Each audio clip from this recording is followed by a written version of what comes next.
Hello అండి, welcome to LL kitchens. ఈరోజు మనము ఓట్స్తో బ్రేక్ఫాస్ట్ రెసిపీని ప్రిపేర్ చేస్తున్నాను. ఆల్రెడీ నేను ఓవర్ నైట్ ఓట్స్ అనే బ్రేక్ఫాస్ట్ రెసిపీని పోస్ట్ చేశాను. అక్కడ నేను ఓవర్ నైట్ ఓట్స్లోకి నైట్ మిల్క్లో సోక్ చేసి పెట్టుకున్నాను. కానీ ఇక్కడ మిల్క్ కర్డ్ ఏమీ వాడకుండా చేస్తున్నాను. వాటర్తో తక్కువ టైంలో ఈజీగా బ్రేక్ఫాస్ట్ రెడీ చేసుకోవాలనుకున్నప్పుడు ఇలా ఒకసారి ట్రై చేయండి. తక్కువ టైంలో సింపుల్ బ్రేక్ఫాస్ట్ రెడీ అవుతుంది.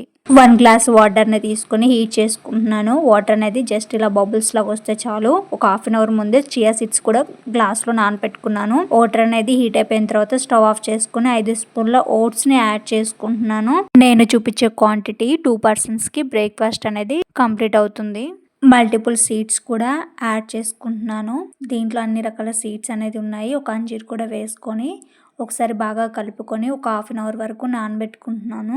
హాఫ్ అన్ అవర్ తర్వాత ఓట్స్ మిక్స్ని మళ్ళీ ఒకసారి బాగా కలుపుకుంటున్నాను. కొంచెం గట్టిగా అనిపించినప్పుడు కొంచెం వాటర్ కూడా యాడ్ చేసుకోవచ్చు. దీంట్లోకి మనం నానబెట్టుకున్న చియా సీడ్స్ని కూడా వేసుకొని ఒకసారి కలుపుకుంటున్నాను. సీడ్స్ కూడా నానిపోయి మంచి టేస్ట్ వస్తాయి తినేటప్పుడు మనకి. ఇలా కలుపుకున్న తర్వాత ఒక బౌల్లోకి వేసుకుంటున్నాను. కొన్ని ఫ్రూట్స్ని కూడా కట్ చేసుకుంటున్నాను. ముందుగా పుచ్చకాయని తీసుకొని చిన్న చిన్న ముక్కలుగా కట్ చేసుకుంటున్నాను. అలాగే అరటికాయ, గ్రేప్స్ని కూడా కట్ చేసుకొని ఓట్స్లో వేసుకుంటున్నాను.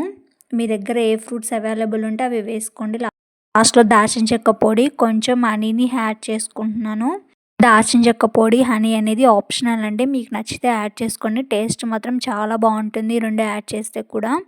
అంతే అండి, సింపుల్గా మన బ్రేక్ఫాస్ట్ రెసిపీ అనేది రెడీ అయిపోయింది. ఇది హెల్దీ కూడా, వెయిట్ లాస్ కూడా అవుతాము. ఈ ఓట్స్లో ప్రోటీన్ కంటెంట్ అనేది ఎక్కువ ఉంటుంది కాబట్టి ఒకసారి మీరు కూడా ఇలా ట్రై చేయండి. ఈ వీడియో మీకు నచ్చినట్టయితే like and share and subscribe to my channel.